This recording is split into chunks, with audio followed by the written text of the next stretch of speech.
Assalamualaikum warahmatullahi wabarakatuh. Saya Putri Setiaransari dengan NIM 185503415. Saya akan menjelaskan tentang apa itu mediasi. Mediasi merupakan penanganan konflik non pengadilan yang dijembatani oleh pihak ketiga, yaitu mediator.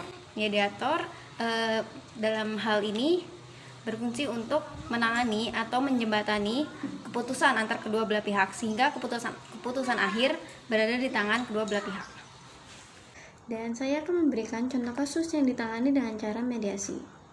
Kasus ini terjadi di Bali. Sebagaimana yang kita ketahui bahwa Bali merupakan tempat wisata yang ramai dikunjungi oleh para wisatawan nasional hingga internasional.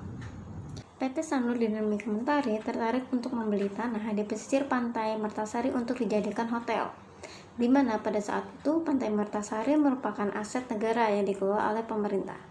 Sehingga ada perjanjian dari pemerintah oleh PT SDM. Namun, telah lambat laun berjalan, tidak terjadi pembangunan hotel yang telah disepakati sebelumnya, sehingga terjadi kekosongan lahan. Kekosongan lahan ini dimanfaatkan oleh pedagang untuk membuka kios-kios mereka di daerah pesisir pantai Mertasari. Karena yang mereka ketahui bahwa terjadi kekosongan lahan, sehingga mereka memanfaatkan lahan tersebut untuk membuka kios mereka. Hal ini diketahui oleh pihak PT SDM, sehingga terjadi bentrok antara PT SDM dengan para pedagang. Adapun jalan pertama yang mereka tempuh untuk menyelesaikan konflik ini yaitu dengan negosiasi, namun tidak memakan hasil oleh kepala desa sebagai mediator. Adapun tugas mediator atau dalam kasus ini yaitu kepala desa Sanur adalah sebagai mediasi atau mediator, di mana mediator ini harus bersikap netral, tidak ada pembelaan dari salah satu pihak yang sedang berkonflik.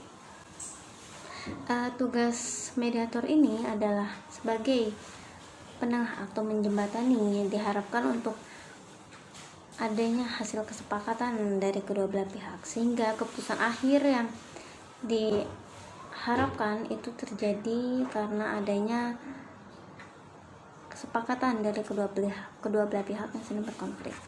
Berdasarkan mediasi yang dilakukan oleh PT SDM dengan para pedagang menghasilkan keputusan bahwa kedua belah pihak sepakat tentang pengosongan lahan dengan catatan bahwa PT SDM akan memberikan kompensasi ganti rugi kepada para pedagang berupa uang yang jumlahnya mulai dari 1 juta rupiah sampai dengan 5 juta.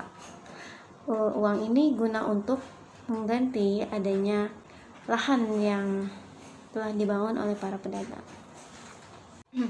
Penyelesaian sengketa secara mediasi di luar pengadilan di Indonesia telah dikenal sejak dahulu kala. Karena sistem adat istiadat di Indonesia dalam penyelesaian suatu permasalahan selalu menjunjung tinggi musyawarah dan mufakat melalui lembaga forum adat masing-masing daerah di Indonesia. Sehingga dengan adanya mediasi, yaitu perantara atau sebagai pemedia yang menjembatani antara kedua belah pihak yang sedang berkonflik, sehingga mediasi ini sering digunakan sebagai alat untuk menyelesaikan konflik.